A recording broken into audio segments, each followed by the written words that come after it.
Hello, good afternoon everyone. Welcome back to my channel. So karong hapon na kay maghimo ko og puto cheese. So mo ni siya ang mga ingredients, mga ka-lifestyle. Naatay 1/4 cups sa evap. So angel akong gigamit dayon 1 tablespoon sa baking powder, then melted margarine or butter, then 1/2 cup of white sugar, and 1 cup of all-purpose flour, and 3/4 cup of water. So natay hiniwa na sa nga cheese para unya toppings. So magsugod na ta. So first kay iyatong salaon sa ang kuan margarine, sorry kuan all-purpose flour ug ang sugar ug ang baking powder. So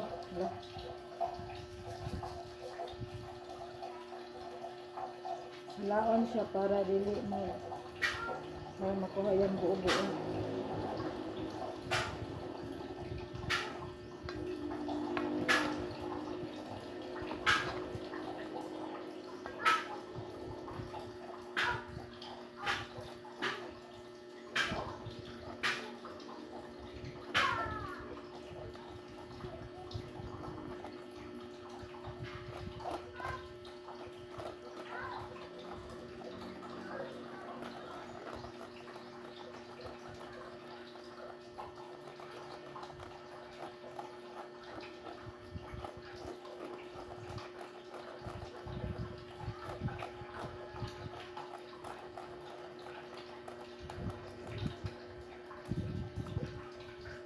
Dong ang hangin sa electric pan.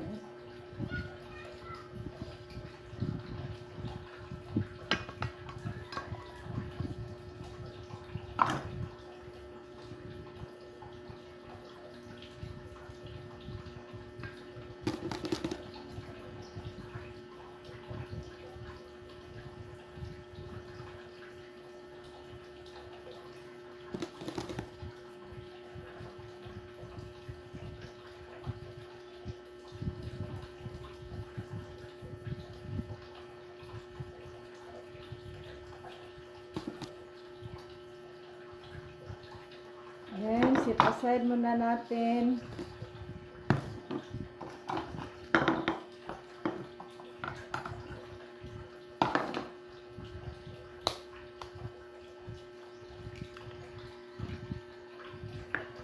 Itlog. Ayan. Melted butter or margarine. Ayan.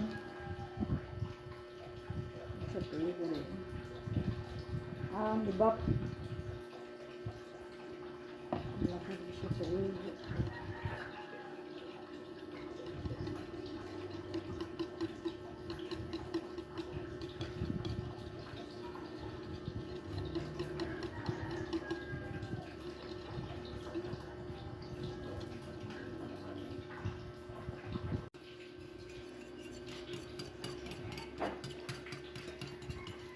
So, kayo na natin siya mga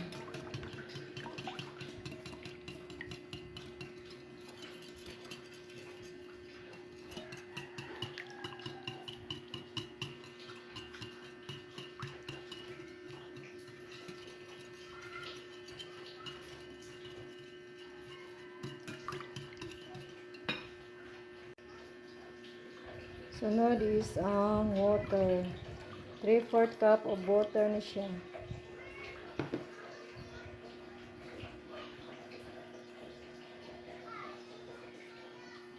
So, mix hapon natin na siya. Tarongon dyan nato siya og okay mga ka-lifestyle. I-mix dyan nato siya og tarong para nindot og resulta ang iyahang puto cheese.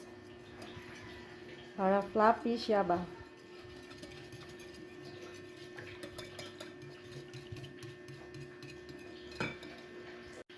Ngayon, ito na siyang isagol sa flour.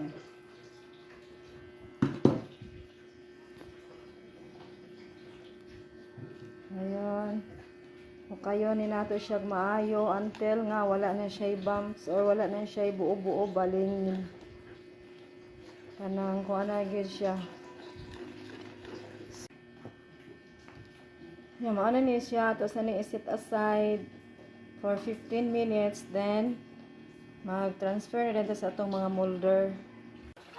So, magsalang na ta ha. Make sure nga bukal na jud siya kaayo kay pabukalan jud siya daan ana nato isalang para nindot ihang resulta bitaw. So, maana na siya ka lifestyle kana na nabilin kay nahurot na og kaon. Nalimtan og picture gi anam-anam og kaon gamay raman kaayo good. 1/4 1 cup ra.